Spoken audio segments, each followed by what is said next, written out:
กับศรัทธาญาติโยมสาธุชนตั้งหลายติดตามรับฟังรายการสารธรรมยามค่ำตั้งสถานีวิทยุของวิทยาลัยสงฆ์นครลำปาง 106.50 เมกะเฮิรตซ์ช่วงเวลานี้เดิมทีก็เป็นเวลาของครูบาอาจารย์ท่านพระครูสิริธรรมบัณฑิตเปิ่นจะจัด2ชั่วโมงด้วยกันในวันพฤหัสก็คือ16 นาฬิกาถึง 17 นาฬิกาแล้วก็17ถึง18 2ชั่วโมงด้วยกันเนาะแต่เนื่องจากวันนี้ครูบาอาจารย์ท่านติดภารกิจขันประชุมในฐานะของผู้นำองค์กรวิทยาลัยสงฆ์นครลำปางผอ.วิทยาลัยสงฆ์เนาะสถาไปประชุมที่วังน้อยอยุธยาบ่ได้เข้ารายการมาพบปะกับศรัทธาญาติโยมวันนี้เสียดายเวลาเนื่องจากว่าถ้าบ่เข้ารายการก็จะเปิดเพลงยาวออกไปเนาะก็เลยว่าอาสาขาทีบกับครูบาอาจารย์ว่าวันนี้อาจจะเข้ารายการแทนครูบาอาจารย์อีกชั่วโมงนึงนะก็ได้ลูกสาวน้องแอมพัชริยาฟองจันตาเจ้าหน้าที่สถานีได้เป็นผู้ลิงก์สัญญาณเชื่อมสัญญาณตอนนี้เดินทางกลับมาแล้วกลับไปเปิ่นไปแอวบ้านเนาะไปแอวไปหาโยมป่อหาคุณป่อคุณแม่ที่เมืองฝางตอนนี้กลับมาถึงลำปางแล้วว่าอันเนาะก็ได้ทำหน้าที่มอนิเตอร์เชื่อมสัญญาณให้เป็นที่เรียบร้อยแล้วสถาแล้ววันนี้มาแทนครูบาอาจารย์ก็ขอนำเรื่องราวเกี่ยวกับธรรมะสารธรรมยามค่ำมาแบ่งปันมาฝากศรัทธาเท่าแก่อีป่ออีแม่ตั้งหลายมนุษย์ของเฮาตั้งหลายอยู่โดยกันทุกวันนี้โดยความเมตตากรุณาเอื้ออาทรต่อกันแม้กระทั่งอยู่ร่วมกันกับสรรพสัตว์ทั้งหลายในโลกใบนี้มีตึงคนตึงสัตว์ที่อยู่ด้วยกันสัตว์ก็มีหลายชนิดเนาะตึงสัตว์บกสัตว์น้ำ สัตว์ที่ใกล้ชิดกับมนุษย์นักที่สุดก็คือพวกหมาพวกแมวงัวควายต่างๆหมูหมากาไก่งัวควายที่เกี่ยวข้องกับมนุษย์ที่อยู่ใกล้ชิดมนุษย์ที่สุดหันจะเป็นสิ่งที่เรียกว่าสุนัขหรือว่าหมาเนาะศรัทธาทั้งหลายภัยบ่ฮู้จักหมาก็คงบ่มีสุนัขหรือว่าหมานี้มีอดีตเดิมมีตำนานว่าเขาได้อยู่โดยมนุษย์มาเมินนานแล้วนะ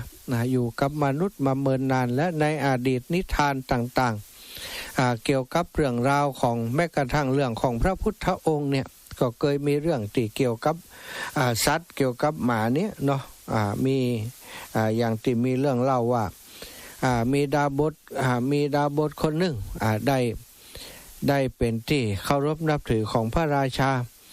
ได้ไปอยู่ในวังอยู่ได้ไปอยู่ในพระราชอุทยานของพระราชาแล้วก็ไปช่วยเวลามีคดีความอย่างต่างๆก็ไปช่วยตัดสินคดีความว่าอันแล้วก็ตัดสินให้ความเป็นธรรมทำให้ตึงผู้เสียหายผู้ที่เป็นโจทย์ผู้เป็นจำเลยยอมรับการตัดสินท่านก็เลยได้เป็นที่เคารพนับถือของพี่น้องเจ้าบ้านประชาชนคนในเมืองนั้นในพระราชวังนั้นก็มีสุนัขอยู่ตัวหนึ่งเป็นสุนัขของพระราชาอยู่ในวังแห่งนั้นดาบทนี้ไปที่ในวังไปกินข้าวไปฉันอาหารที่ในวังนี้ก็ถ้ากินอาหารแล้วก็มักจะแบ่งปันให้กับสุนัขตัวนี้เป็นประจำสุนัขตัวนี้ก็ใกล้ชิดคุ้นเคยกับดาบทนี้เป็นอย่างดีเวลาท่านดาบทไปที่ในพระราชวังก็มาหามาใกล้ชิดมาหาเปิ้นตลอดเวลามาเล่นกับเปิ้นเป็นที่คุ้นเคยบ่เคยเห่าบ่เคยอย่างกับเปิ้นอยู่กับเปิ้นตลอดอย่างนั้นก็มาจนระยะหลังมาการตัดสินคดีความของอันดาบทท่านนั้นสร้างความบ่สบายใจให้กับเสนาอมาตย์ที่เคยทำหน้าที่นั้นมาก่อนเนี่ยก็เลยบ่พอใจไปใส่ความถึงขนาดที่ว่าจะให้พระราชาได้ฆ่าดาบทคนนี้ดาบทคนนี้ก็ทดลองใจพระราชาอยู่หลายครั้งหลายคราจนครั้งสุดท้ายนี้ถึงขั้นสุดท้ายที่ว่า พระราชาแล้วก็ตังเสนาอำมาตย์ที่คิดบดีก็เปิ้นเนี่ยอาจจะฆ่าเปิ้นว่าแล้วก็คำปรึกษากันระหว่างพระราชากับอำมาตย์นั้นได้ยินไปถึงหูของสุนัขตัวนั้นสุนัขตัวนั้นก็ฮู้กุลของดาบทนี้ว่าดาบทเปิ้นเป็นคนดีเปิ้นเป็นคนที่ช่วยเหลือสังคมและที่สำคัญคือเปิ้นนี่ฮักเฮาบัดเดี๋ยวนี้ถ้าเฮาปล่อยเปิ้นเข้ามาในวังในเมืองนี้เปิ้นจะต้องถูกฆ่าแน่นอนเพราะเสนาอำมาตย์และทหารทั้งหลายเตรียมพลกันอยู่ในเมืองหมาตัวนั้นก็เลยได้คิดว่าในเมื่อเปิ้นมีบุญคุณต่อเฮาจะทดแทนบุญคุณท่านดาบทตัวนี้เนาะก็เลยไปล้อท่านดาบทอยู่หน้าประตูก่อนที่จะเข้าวังไปอยู่หน้าประตูรออยากดาบทมาตอนนี้ก็เฮาซะตาเฮาทำท่าจะคบจะกัดเปิ้นพระดาบทก็แปลกใจว่าหมาตัวนี้เป็นหมาที่ดีเป็นหมาที่มีนิสัยที่ดีเป็นสัตว์ที่บ่ก้าวร้าวบ่เคยหันลักษณะที่ก้าวร้าวแบบนี้มาก่อนวันนี้คงจะมีเหตุการณ์อย่างเกิดขึ้นกับเฮาเป็นแน่มาตอนนี้เป็นห่วงชีวิตเฮารู้นี่จึงได้มาเฮาห้ามปามเฮาทำหน้าทำท่าทำทางจะกัดเฮาคือคนตั้งหลายหันซึ่งพอดาบทหันอย่างอันดาบทก็เลยง่อยกลับซะท่าง่อยกลับไปตังพระราชอุทยานแล้วก็เก็บข้าวเก็บของหนีจากเมืองแห่งนั้นออกไปนี่ศรัทธาญาติโยมอันนี้คือสุนัขนะต่อมาสุนัขตัวนั้นได้เกิดมาในชาติของพระสมณโคดมนิศรัทธาเป็นไผศรัทธาเป็นพระอานนท์เถระดูศรัทธาส่วนดาบทตนนั้นก็คือพระพุทธเจ้านั่นเองได้เกิดมาเป็นเจ้าชายสิทธัตถะและตรัสรู้เป็นพระพุทธเจ้าแสดงว่าความผูกพันระหว่างคนกับสุนัขนี่มันมาเหมือนนานนะศรัทธาอันนี้ย้อนหลังไปสมัยพุทธกัปใดบ่ฮู้กัปบ่ฮู้กี่แสนมหากัปแล้วนะที่พระอานนท์เกิดเป็นสุนัขนั้นนะฉะนั้นศรัทธาญาติโยมทั้งหลายสัตว์สิ่งหิ่งห้อยสัตว์น้อยสัตว์ใหญ่อย่างก็แล้วแต่นะบางครั้งบางทีคนเฮานี่ทำความชั่วไปนี่ตายไปเป็นสัตว์ตายไปเป็นสัตว์มีตีนก็มีไปเป็นสัตว์ที่บ่มีตีนก็มีเนอะอย่างที่เปื่อน2คนเนี่ยตอนเป็นมนุษย์เปื่อนคนหนึ่งเป็นคนดีเปื่อนคนหนึ่งเป็นคนลึกคนหลื่นคนขี้ข้านคนบ่เอาการเอางานคนมักกินเหล้ากินยาเปื่อนแห่งคนนี่แตกต่างกันลาวฟ้ากับเหวแต่เป็นเปื่อนกันซะทางเปื่อนคนหนึ่งชอบทำคุณงามความดีเปื่อนคนหนึ่งขี้ข้านบ่ทำหยังกินแต่เหล้ากินแต่ยาบ่ฟังคำปอบบ่ฟังคำแม่สัมมาเลเทเมาดิจิติเป่าไปที่หั่นกินเหล้ากินยาที่ไหนไปที่หั่นเป็นคนอย่างเป็นคนที่ผิดศีลผิดธรรมตลอดชอบลักเล็กขโมยน้อยเปิ้นศรัทธาพอตายไปแล้วปรากฏว่าคนที่เป็นคนดีนั่นศรัทธาชอบทำบุญสุนทรทานชอบกินชอบทานมีเมตตากรุณาอารีต่อสัตว์สิ่งหิ่งห้อยทั้งหลายนั้นดูแลสมณะชีพราหมณ์อย่างดีนั้นได้ไปเกิดเป็นเทวดาอยู่บนสวรรค์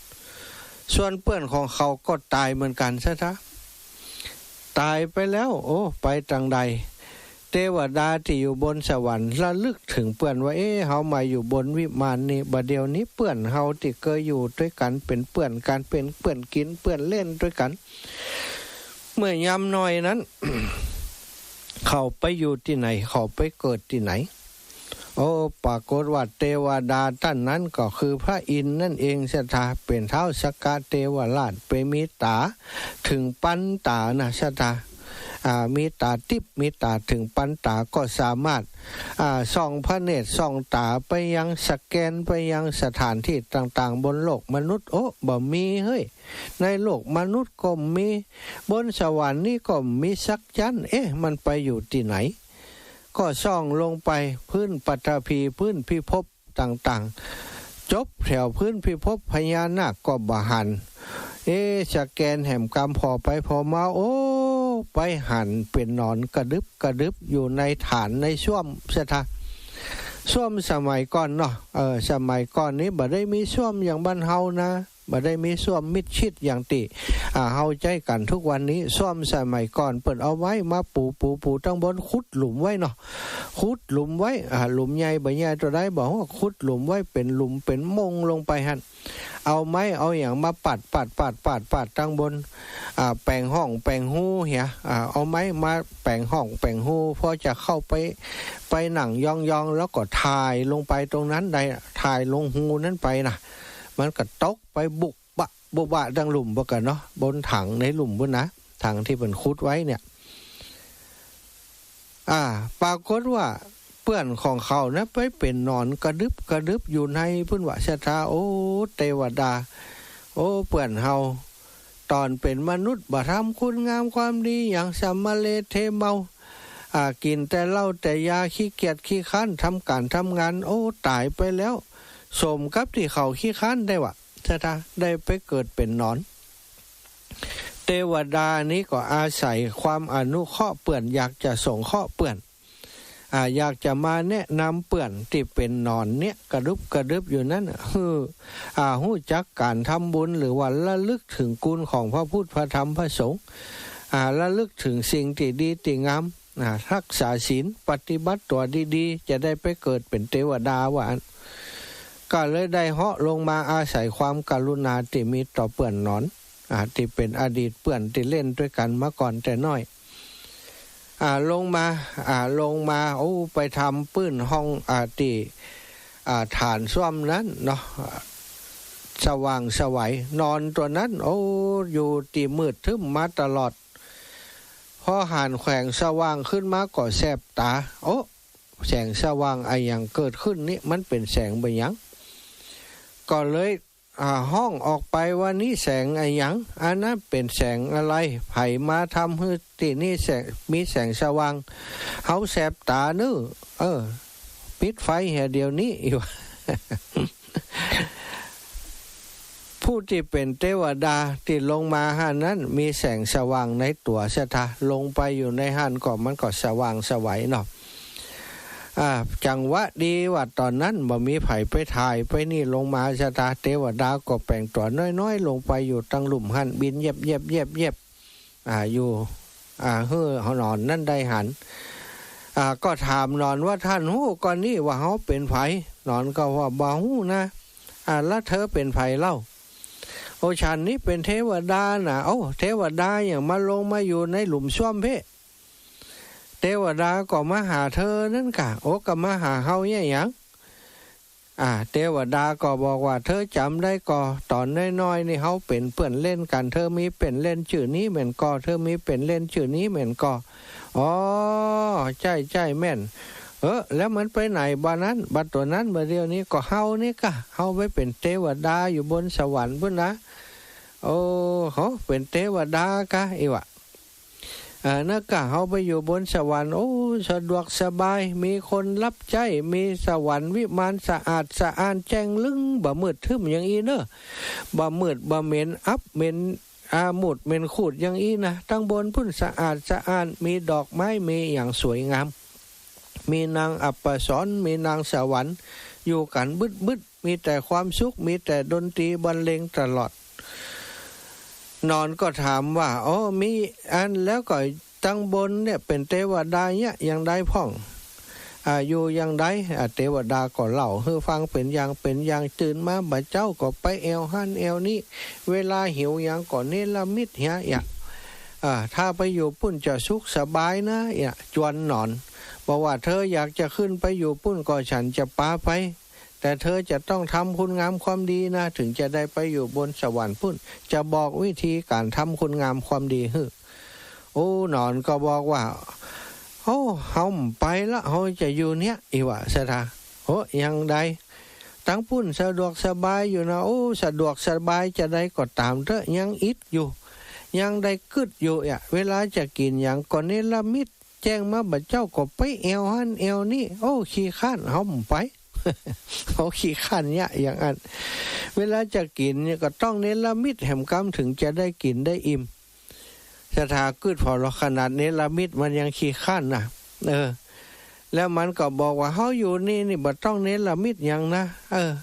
เธ ถึงเวลามาปุ๊บเขาก็เอาอาหารมาส่งแล้วแหมสักจำลำก็มีคนเอาอาหารมาส่งแต่สถาสวดหัวของงานเทวดาไปโบ้ลงมาน่ะโอ้นอนนั้นก็กระดึบไปกินอาหารที่ถูกส่งลงมาสดร้อนนั้นนี่สถาบางคนเกิดมาเป็นนอนก็มีหรอไปแน่อย่างคนเฮาเกิดมาสิงสารสัตว์บางผ่องเกิดเป็นหมูเป็นแมวเป็นเป็ดเป็นไก่อันเนี้ยเพราะวิบากกรรมของมนุษย์คนเฮาทั้งนั้นจิตวิญญาณพอออกจากร่างกายมนุษย์ไปแล้วบอกว่ามันจะไปเกิดที่ไหนไอ้ที่เกิดเป็นมหากาเป็นอย่างกานี้ได้ยินมาบ่อยอย่างแม้กระทั่งโคสกะเทพบุตรที่ว่าเกิดไปเป็นตอนที่เป็นคนทุกขตะอนาถาเนี่ยดูเปิดเกิดโรคภัยไข้เจ็บที่บ้านที่เมืองตัวเก่าปาครอบครัวหนีจากโรคระบาดเดินทางไปอุ้มลูกไป2 คนผัวเมียระหว่างทางเดินไปวัน2 วันแรกนี่ก็พอจะอุ้มกันไว้อยู่ฟังมีอาหารกันกินพออิดพอเหนื่อยโอ้7-8 วันไปอาหารขาดแคลนละสถาเข้าก็บ่ได้กินน้ำก็บ่ได้กินหิวข้าวหิวน้ำกันภรรยาก็อิดก็เหนื่อยสามีก็อิดก็เหนื่อยอุ้มลูกเปลี่ยนกันอุ้มไปเปลี่ยนกันอุ้มมาลูกก็บ่ได้กินน้ำกินข้าวก็อ่อนละหอยลอยแรงด้วยกันไปภรรยาเหนื่อยก็ส่งให้สามีเหนื่อยก็ส่งให้ภรรยาเอาไปเอามาเดินไปสามีนี่คิดว่าโอ้ถ้าเฮาเอาลูกไปตัวนี้เฮาเองก็ตึงมีแห้งแล้วเมียเฮาก็เหมือนกันก็มีแห้งแล้วก็จะได้ตายด้วยกันตึงเมียตึงเฮาตึงลูกเนี่ยถ้าตราบใดที่เฮาและภรรยายังมีชีวิตอยู่เฮาสามารถแปลงลูกได้แหมอยู่เฮาเอาลูกซะไว้นี่เตอะจะได้เขาก็ต้องตายแน่นอนเพราะขาดอาหารขาดน้ำเฮาเองก็คงจะตายเหมือนกันจะรอดบ่ฮู้แต่ตอนนี้มันอิดมันเหนื่อยก็เอาลูกซะไว้โอ้พอเอาลูกซะไว้ศรัทธาญาติโยมเดินไปเมียก็หันมาพอว่าผัวอย่างไรอันสิเดินเร็วกว่าปกติก็หันไปพอโอ้ลูกมีไหนบ่หันลูกเตียนสามีก็บอกว่าโอ้จัดมันต้องถามถึงละเดี๋ยวนี้ก็คงจะตายไปแล้วเพราะตะกี้เขาจะมดแห้งแล้วเขาเลยเอาวางไว้ติดใต้ต้นไม้นั้นอินดูเขามันฮ้อนอีวะโอ้เมียพอได้ฟังอย่างอันก็ตีผัวอย่างทำไมถึงทำอย่างนี้จะเอาลูกวางไว้ยังบอกเขายังบ่เอามาฮือเฮาถ้าเธอบ่ฮักลูกเอาคนอย่างนี้เป็นคนใจร้ายแล้วนี่เอาต่อไปนี้บ่ต้องอยู่ด้วยกันเธอไปไหนก็ไปเถอะเธอเอาลูกไปทิ้งที่ไหนฉันจะไปเอาภรรยาก็ตีอกชกหัวเดินต่างกลับไปเอาลูกสามีก็บอกว่าบ่เป็นอย่างเดียวจะไปเอามาฮือก็ได้นะสามีก็ล่วงหน้าไปอุ้มลูกมาเสถาพออุ้มมาสักระยะหนึ่งก็ปรากฏว่าน้องน้อยก็ตายแท้เสถาน้องน้อยตายไปแท้2 สามีภรรยาก็เดินทางมาถึงจนถึงบ้านเศรษฐีคนหนึ่งบ้านเศรษฐีผู้หนึ่งพอมาถึงบ้านท่านเศรษฐีนั้นโอ้ท่านเศรษฐีเพิ่นก็จัดงานเลี้ยงดูกันอยู่พอดีหันคนอนาถาเดินมาบ่มีเลี้ยวมีแรงเดินมาอยู่หน้าบ้านก็เลยห้องเข้ามาบ้านบอกว่าท่านมาจากไหนเป็นอย่างใดไปมาได้ฟังความทั้งหมดแล้วเศรษฐีก็เลยแบ่งอาหารให้2 สามีภรรยานั้นได้กินสามีภรรยานั้นเอาแบ่งอาหารมาเป็น2 ชุดด้วยกันผู้เป็นสามีพอได้อาหารมาก็กินแบบมับภรรยาหันอาหารในมือสามีมดก็ส่งอาหารไปให้แหมภรรยาก็อดเอาบักกินจ้ะสามีนั้นพอภรรยาส่งอาหารไปให้ก็กินมับจนหมดเสร็จจ้ะโอ้เมียผู้เป็นภรรยานั้นก็มีความอดทนเนาะถึงจะหิวต่อใดถ้าสามีกินบะอิ่มเนี่ยบ่ยอมกินอันเนี้ยคือภรรยาที่ดีในสมัยก่อนเป็นอย่างอี้นะจ้ะสามีคนนี้ขนาดกินไว้2 ถ้วย 2 จานแล้วยังบ่รู้สึกอิ่มแต่ชะตาด้วยความหิวที่เดินทางบ่ได้กินข้าวมาหลายวัน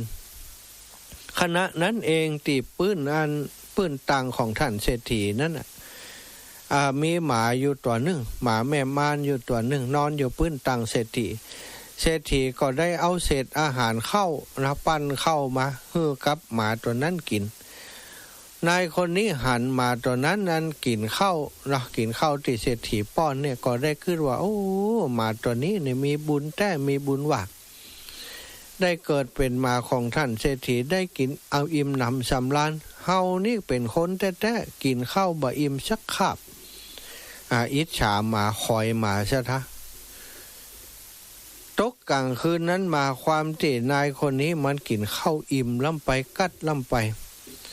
เกิดธาตุแปรปรวนอาหารบ่ย่อยซะทะคนที่หิวนักเปิ้นบอกว่าพังกินนักเตือก้อยกินน้อยๆก้อยกินน้ำกินท่าไปทีละนิดจิบไปก่อนถ้ากินสวุบสวาบนิ่มดีจะตายย้อนกินเพราะธาตุอาหารจะแปรปรวนซึ่งนายคนนี้บ่ได้เป็นคนที่บ่ได้ระวังในเรื่องนี้เนาะกินเอาอิ่มว่าเอกะเสียกัดกะซะทะอาหารบ่ย่อย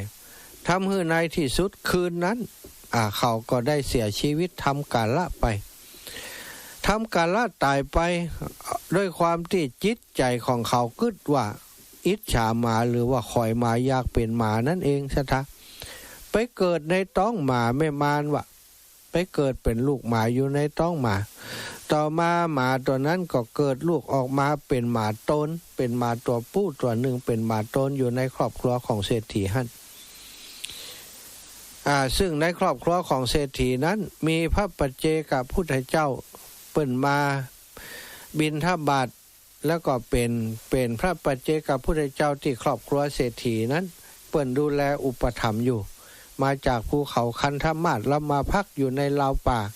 แล้วก็มาบิณฑบาตที่บ้านของท่านเศรษฐีเป็นประจำวันใดถ้าท่านเศรษฐีว่างเปิ้นก็เดินทางไปแอวหาพระปัจเจกพุทธเจ้าไปสนทนาธรรมด้วยแล้วก็เปิ้นก็ไปถือโอกาสไปนิมนต์พ่องไปยังพ่องอย่าทุกวันที่เปิ้นมีเวลาวันใดที่เปิ้นเดินทางไปนั้นถ้าไปถึงป่าละเมาะกาที่อย่างต่างๆที่กว่ามีสิ่งสารสัตว์ท่านเศรษฐีคนนี้จะเอาไม้ไปฟาดไปต่อยไปบุบไปชวกที่อันป่าลกอยู่แถวนั้นถ้ามันมีสิ่งสารสัตว์มันจะได้วิ่งหนีแล่นหนีไปงูเงี้ยวเขี้ยวขอจะได้ไปอยู่ใกล้หมาที่ไปตัวเนี่ยหมาน้อยตัวนี้ก็ติดตามท่านเศรษฐีถ้าเศรษฐีไปหาพระปัจเจกพุทธเจ้าก็ตัวไปทุกวันซะทะเวลาพระปัจเจกพุทธเจ้ามาฉันหมาตัวนี้ก็อยู่ใกล้ๆพระปัจเจกพุทธเจ้าหันคอยดูแลอารักขาเข้าไปอยู่ใกล้ชิดติดเคียงเอ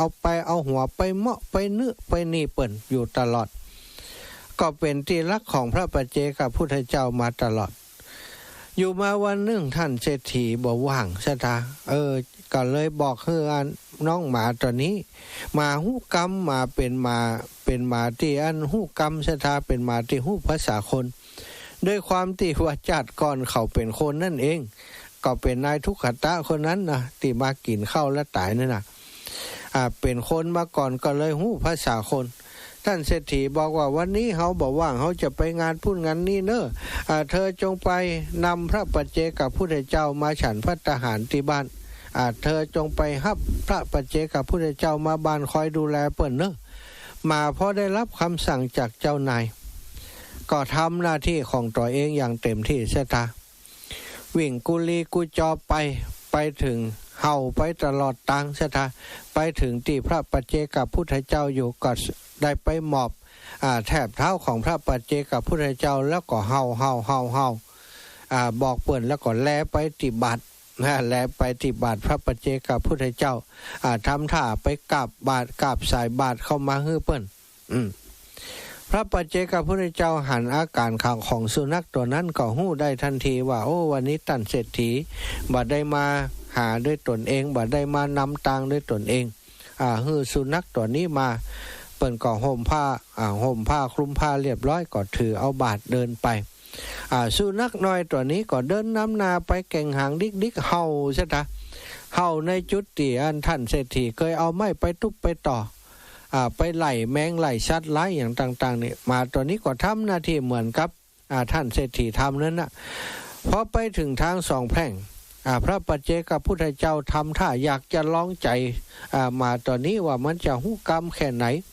แข้งคลิจะเดินไปแห่มตังหนึ่งมาน้อยตัวนี้ก็หล่นไปขวางหน้าบอกมือไปเห่าเฮือพระปัจเจกพุทธเจ้าแล้วก็แลตาไปแห่มตังเส้นหนึ่งคือตังที่จะไปตั้งบ้านท่านเศรษฐีพระปัจเจกพุทธเจ้าก็แกล้งหมาน้อยเนาะจะเดินไปทางเนี้ยเนาะก็เดินไปหมาก็ห้ามแล้วฟังก็เลยกราบ กราบผ้าจีวรผ้าห่มของพระปัจเจกพุทธเจ้าหลักใช่ไหม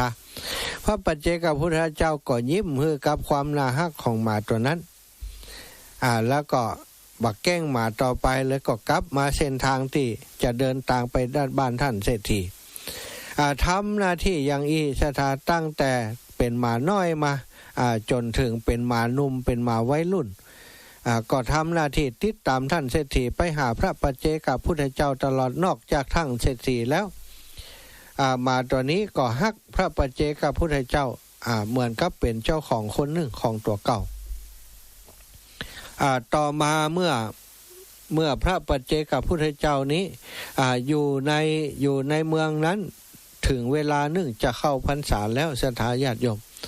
ก็เลยได้บอกท่านเศรษฐีว่าท่านเศรษฐีตั้งแต่นี้ไปแห่ม 3-4 เดือนเนอะเฮาจะบ่ได้อยู่ที่นี่แล้วจะไปจำพรรษาที่ภูเขาคันธมาศเมื่อสุนัขตัวนั้นได้ฟังอย่างนั้นก็เกิดความเศร้าโศกเสียใจเห่าหอนขึ้นมา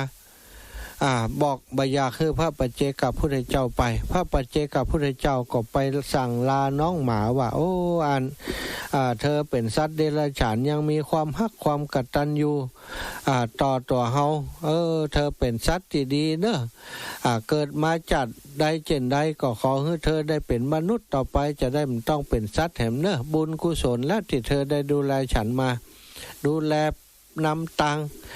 คอยดูแลบ่ฮื้อสัตว์ร้ายอย่างอยู่ในระหว่างทางที่เฮาเดินอันนี้เป็นบุญเป็นกุศลของเธอเนอะ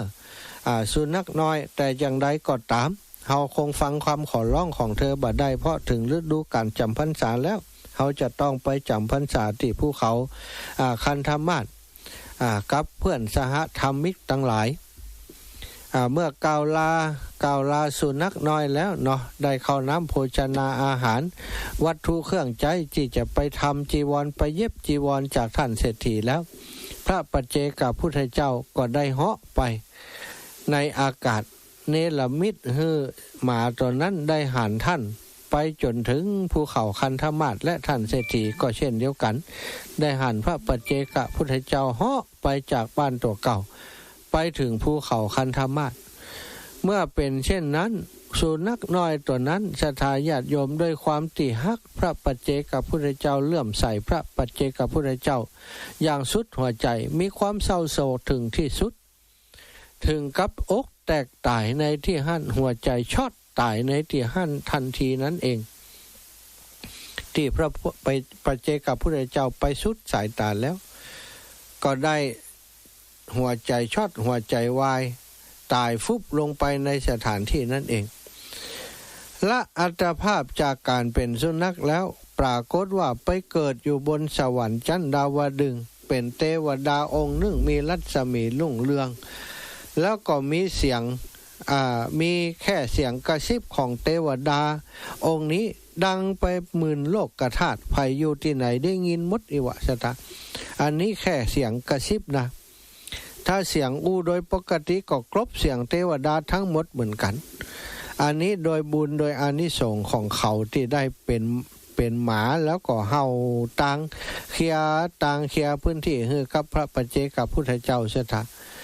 เลยได้ชื่อว่าโคสกะเทพบุตรนี่อดีตเดิมเป็นหมานะเสถะอดีตเดิมเป็นน้องหมาแต่ดูแต่ว่าได้มีโอกาสรับใช้พระปัจเจกพุทธเจ้านั่นเองฉะนั้นศรัทธาญาติโยมถึงวันนี้เดินทางไปที่ไหนไปหันมาหันสัตว์ถูกทอดทิ้งบางครั้งก็อินดูชีวิตเขานะบางคนนี่เลี้ยงหมาตอนน้อยๆก็ดูแลเปิ่นอย่างดีพอเปิ่นโตเปิ่นใหญ่ขึ้นมาบ่ค่อยน่าฮักเหมือนเดิมแล้วเอาเปิ่นไปปล่อยซะท่า สถานที่เอาหมาไปปล่อยส่วนใหญ่ก็จะเป็นตังไปวัดกาอย่างนี้ ตังไปวัดผ่องบ่อขยะผ่องอย่างเงี้ยใช่ไหมอาตมาเคยไปแอวหลายที่หลายแห่งเนาะอย่างโดยเฉพาะที่แถวใต้เวียงลำปางนี่ตังฝั่งม่อนพญาแจ่เนี่ยใช่ไหมวัดม่อนพญาแจ่ปากตังเข้าเนี่ยโอ้สุนัขแน่นนะเนาะตีอันปากตางไปวัดของท่านอาจารย์พระมหานพดลสุวรรณเมธีนี่ก็เหมือนกันวัดบรรพตสถิตเนี่ยสถาก็หลายหมู่เหมือนกันนี่ตางเข้าสุนทรมุนีที่อาตมาอยู่ก็หลายหมู่ใช่ไหมที่หันเข้าที่หันนี่มีประมาณ 3-4 หมู่นะ3-4 หมู่แล้วก็อยู่ที่สุนทรมุนีนี่ไม่ใช่หมาของอาตมาแต่ว่าเป็นหมากลุ่มเนี้ยที่เขามาปล่อยแล้วเปิ่นมิตรอยู่เปิ่นว่าชอบอยู่เต็มในป่าละเมาะไกลๆสุนทรมุนีนี่แหมกลุ่มหนึ่งประมาณ 5-6 ตัวใช่ไหมโอ้ก็เป็นตาดีอินดูเนาะช่วงได้ถ้าอาตมาอยู่ได้บิณฑบาตมาก็ได้แบ่งปันเปิ่นกินท่องนะแต่ว่าเปิ่นก็ได้มารบกวนอย่างเงี้ยเปิ่นบ่ฮื้อยุบบ่ฮื้อกำแฮมก็ได้ชะตาเปิ่นก็อยู่ส่วนของเปิ่นเฮาพอเวลาตอนเจ้ามาเนาะฉันเข้าแล้วก็ซ้ออันกับข้าวกับป่าที่เหลือที่พอจะแบ่งปันให้เปิ่นได้ก็แบ่งปันให้เปิ่นอันนี้ก็น่าเอ็นดูน่าสงสารชีวิตเขาเหมือนกันนะสัตว์ต่างๆสัตว์ทั้งหลายก็เป็นวิบากถ้าสมมติว่าจัดก่อนเป็นคนแล้วเขาเกิดมาเสวยทุกข์ยากเวทนาอย่างอีก็แสดงว่ากรรมแต่ปางก่อนที่เขาทำไว้ถ้าจะเป็นกรรมนักเนาะบางคนอาจจะเป็นลูกเต้าที่ทิ้งปอดทิ้งแม่เลยเกิดมาเป็นคนที่ถูกทอดทิ้งกันอย่างกันแต่ยังได้ก็ตามเฮาในฐานะเป็นมนุษย์เนาะศรัทธาญาติโยมถ้าไปหันสัตว์สิ่งหิ่งห้อยหมู่นี้โอ้ที่เขาลำบากเนาะก็ได้โปรดเมตตาเขาตามที่เขาจะทำได้เถอะเนาะบ่ฮื้อเป็นภาระอย่างก็เฮานักพอจะช่วยเหลือเขาได้ก็ช่วยไปได้หันข่าวที่คนช่วยเหลือสุนัขบางคนเนี่ยโอ้ศรัทธาญาติโยมเอาขออาหารใช้รถเป็นล้ำไปให้หมากินมาเป็นพันตัวนะโยมคนนั้นฟังว่าหมาที่อยู่ที่บ่อขยะอยู่แถวบริเวณนี้เป็นพันตัวผมนี่ทุกอาทิตย์จะต้องเอาอาหารมาให้เขาอาทิตย์ละ2 วันเพื่อจะต่อชีวิตของเขาเกิดไปแล้วก็เป็นตาอินดูแต่ว่าคนที่มีเมตตาอย่างอีนั้นศรัทธาญาติโยมน่าอนุโมทนาบุญกับเปิ้นคนอย่างอีนี่จะตกไปตังต่ำนี่จะไปได้ยากแล้วมีแต่จะขึ้นสวรรค์จะไปเป็นเทพบุตรเทพธิดาอย่างเดียวเนาะคนที่มีเมตตาฉะนั้นเขาเกิดมาบนโลกใบนี้ศรัทธาญาติโยมถึงเขาจะเกิดเป็นสัตว์ก็บ่ดีดูถูกดูแคลนว่าเขาเป็นสัตว์ดีบ่ดีอาจจะเป็นญาติพี่น้องเป็นคนที่เฮาฮู้จักเขาเกิดมาเป็นสัตว์สิ่งหิ่งห้อยก็บ่แน่ใจบ่ฮู้บ่เป็นไปเนาะมีหมาตัวหนึ่งที่มาอยู่ด้วยอาตมาเจอไอ้ดวงดีนะที่แรกอันมาสภาพบ่ไหวแล้วซะทะมานอนเหี่ยปื้นข้าวกล้วยนี่อาตมาก็เอาเข้าให้กินใหญ่มาล่ำมาอ้วนมาลึกเขาเฮ้ยลึกอันเหมือนกับมันจะภาษาคนใดแต่ว่ามันลึกกลับอันนั้นกลับอันที่ชอบนอนบนโต๊ะบนต่างบ่มีหนังสือหนังหาอาตมามันกลับมันนี่ไปมีหันวันก่อนเลยด่ามันยับมันไว้เอาเจ็กมัดมันไว้แล้วก็กับมันด่ามันบอกว่าบ่ไหวแล้วนะเนี่ยอย่างเนี่ยตัวเนี่ยอย่างล้ำเหลือมานอนโต๊ะนอนตังสกปรกแล้วก็หนังสือหนังหานี่ตัวกัดตัวฉีกหมดเฮาถ้าจะอยู่ด้วยกันบ่ไหวละถ้าอยู่ด้วยกันต่อไปนี้บ่ดีได้บุ๊บได้ตีกันนะนี่นะบ่เดี๋ยวนี้จะดีๆก่อนท้ายเนี่ยแหมแต่จะบุ๊บแล้วเนอะจะบุ๊บแล้วจะบ่เอาหรือจะบ่ฮื้ออยู่แล้วนะเขาก็เนี่ยอยู่ซะท่าอาตมาเลยก็แกล้งเคี่ยนแกล้งตีเขาไปเล็กๆน้อยๆเนี่ยไล่เขาไปว่าไปเลยบ่ต้องมาบ่ต้องอยู่เนาะอันต่อจากนั้นมาอาตมาไปบิณฑบาตเขาวิ่งตัวไปวิ่งตัวไปเอาไปเอามาวันแรกๆก็กลับอยู่วันที่2บ่กลับเฮ้ยวันที่3บ่กลับเอาไปเอามาหายไปเลยก็เกิดในใจบ่ล่างมันไปตายเฮก้าอีนะเหมือนนักแกกะสักเกิงเดือนเนี่ยได้ทราบข่าวว่ามาตายนะมันไปอยู่วัดพุ่นว่า ไปอยู่วัดแห่มวัดหนึ่งศรัทธาน่ะมันก็จัดลวกนะมันฮู้ว่าเฮาด่ามันเฮาพอใจมันก็หนีไปได้ แต่ว่าไปอยู่แหมวัดนั่นได้ข่าวว่ามันก็ลึกอย่างเก่านะไอ้นะชอบนอนบนโต๊ะบนตังแล้วก็ชอบกราบนั้นชอบกวนของเพิ่นเหมือนกันมันใครจะเป็นถ้าเป็นมนุษย์มาก่อนมันจะเป็นคนลึกนะแต่มันชอบอู้เนอะชะตามันจะโอเอมันเหมือนกับคนที่อู้นะมีหมาบางตัวที่ชอบอู้อย่างคนเนี่ยแต่มันก็หูเป็นภาษาอย่างนั้นเนาะราชทายาทโยมตอนนี้ 17:51 นาทีนะเอาเผื่อไว้เผื่อเวลาฮือศรัทธาที่อยากจะโทรมามาจ่าโทรมาเข้ารายการด้วยกันก็เจริญพรเนอะโทรมาได้เลย0808844173เนาะโทรมามาเอ่ยกันได้0808844173ขอบคุณท่านอาจารย์ท่านอาจารย์พระครูสิริธรรมบัณฑิตผอ.วิทยาลัยสงฆ์นครลำปางที่มอบหมายให้ได้ทำหน้าที่แทนพบปะกับศรัทธาญาติโยมวันนี้ก็เอาเก็บความรู้เล็กๆน้อยๆนะความเมตตากรุณาในฐานะที่เราเป็นมนุษย์เป็นอยู่ในโลกใบนี้โดยกันกับสรรพสัตว์ทั้งหลายต้องเอื้ออาทรดูแลเพื่อดูแลกันไปภายจะไปแอวด้วยกันเมืองฝางวันพุกเนอะศรัทธาญาติโยมยังมีเวลาตัดสินใจอยู่นะจะไปเมืองฝางวันพุกใครจะไปโดยแจ้งมาได้เลยเจริญปอนี่แม่เจ้าแม่โคไปหาทีละละเจ้านะห้องนะแม่แม่มาเล่าหัวโอ้อากาศนะก้าแม่อากาศมันร้อนล่ำนะก้าความดันขึ้นลูกมันเจ้ากำหนึ่งอ่ะแม่ดีหน้าใจไปกำนอนมันเล่นมันกำแม่ต้องไปเช็คไปเช็คเนอะไปเช็คความดันเห็นเนอะเพื่อเขาจอดความดันเห็นครับอันตรายนะเนอะ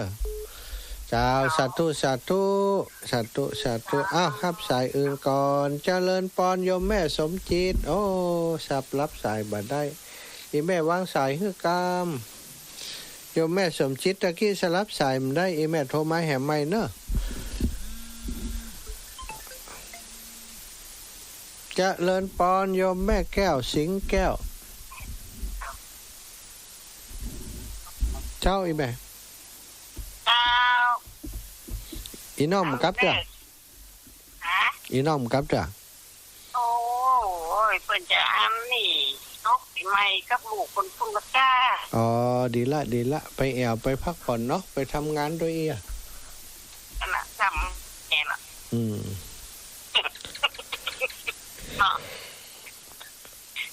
แม่ก็ลูกดูก็ลูกเหมือนกันดีละได้ไปไหนอ่ะกะเจ้าก่อนไปวันที่9ถ้าอีน้องมาก่อน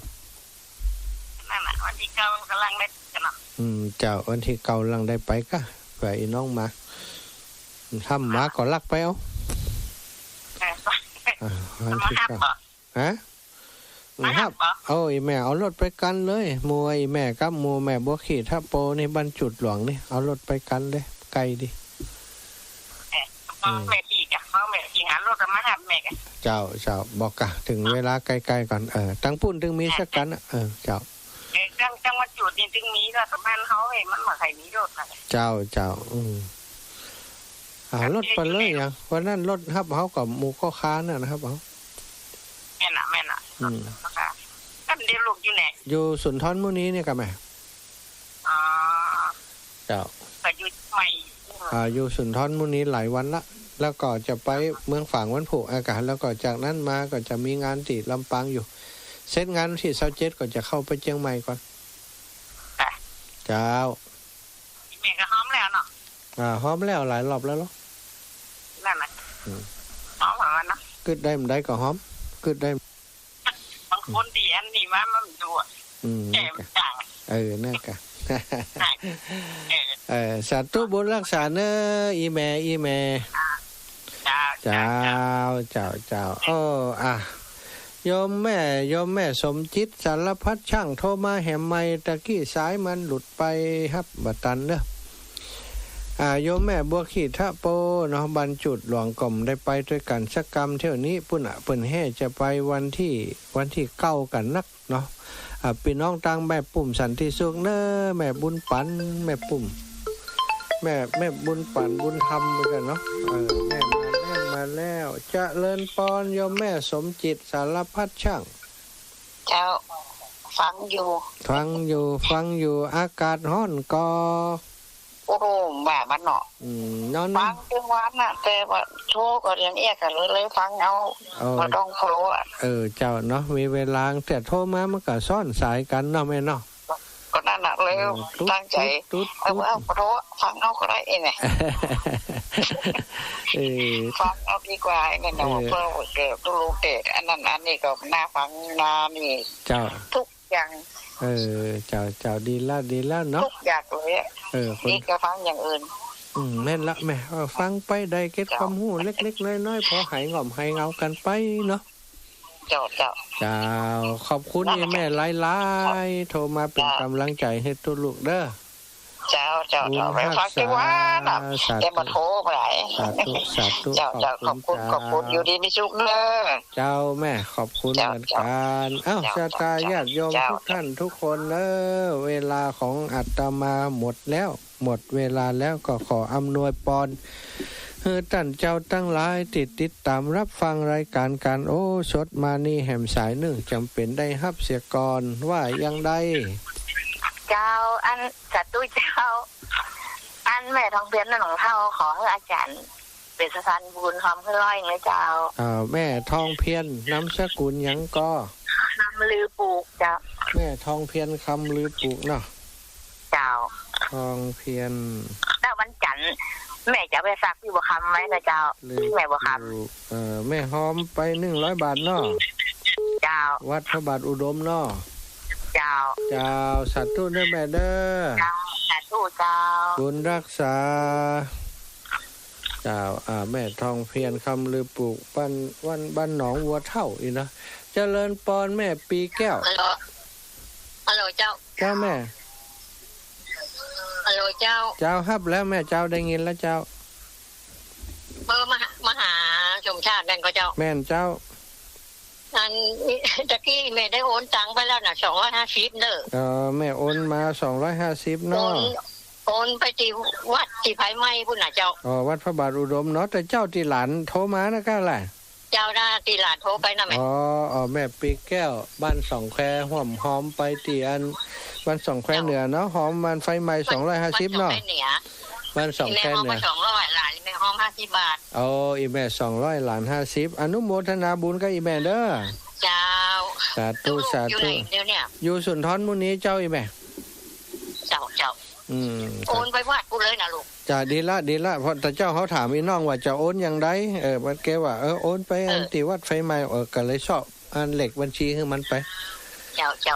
สาธุเน้อแม่เน้อดีละ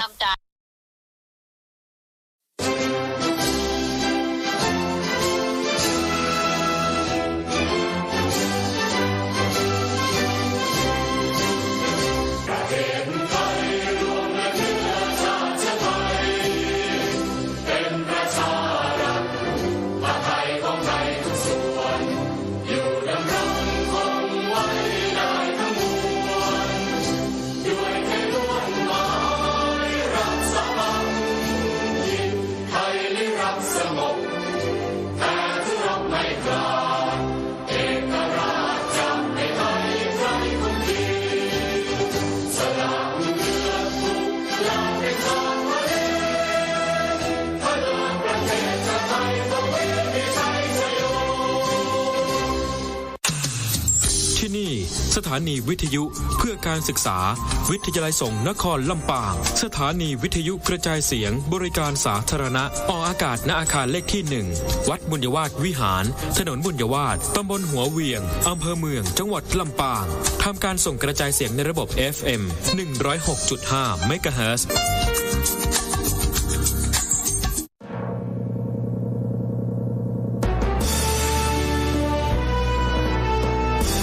วิทยาลัยมหาจุฬาลงกรณราชวิทยาลัยวิทยาลัยสงฆ์นครลำปาง เปิดรับสมัครพระภิกษุสามเณรและคฤหัสถ์ชายหญิงบุคคลทั่วไประดับปริญญาตรีหลักสูตรพุทธศาสตร์บัณฑิตสาขาวิชาพระพุทธศาสนาหลักสูตรรัฐศาสตร์บัณฑิตสาขาวิชารัฐศาสตร์รับสมัครผู้สำเร็จการศึกษาระดับมัธยมศึกษาตอนปลายม.6 กศน.ปวช.ปวส.หรือเทียบเท่าระดับปริญญาโทพุทธศาสตร์มหาบัณฑิตสาขาวิชาพระพุทธศาสนารัฐศาสตร์มหาบัณฑิตสาขาวิชารัฐศาสตร์รับสมัครผู้สำเร็จระดับปริญญาตรีทุกสาขานอกจากนี้ยังเปิดรับสมัครหลักสูตรประกาศนียบัตร1 ปีหลักสูตรประกาศนียบัตรพระสอนศีลธรรมในโรงเรียนเฉพาะบรรพชิตหลักสูตรประกาศนียบัตรบริหารกิจการคณะสงฆ์เฉพาะบรรพชิตหลักสูตรประกาศนียบัตรพระพุทธศาสนาทั้งบรรพชิตและคฤหัสถ์หลักสูตรประกาศนียบัตรภาษาล้านนา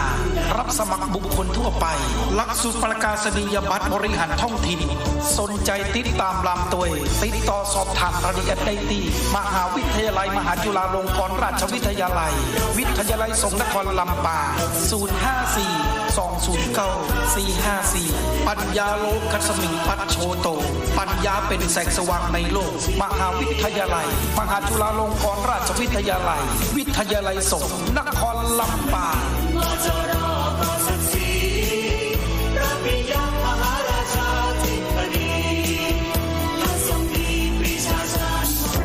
คุณกำลังฟังสถานีวิทยุเพื่อการศึกษาวิทยาลัยสงฆ์นครลำปาง FM 106.5 เมกะเฮิรตซ์โทรศัพท์ 054 219 526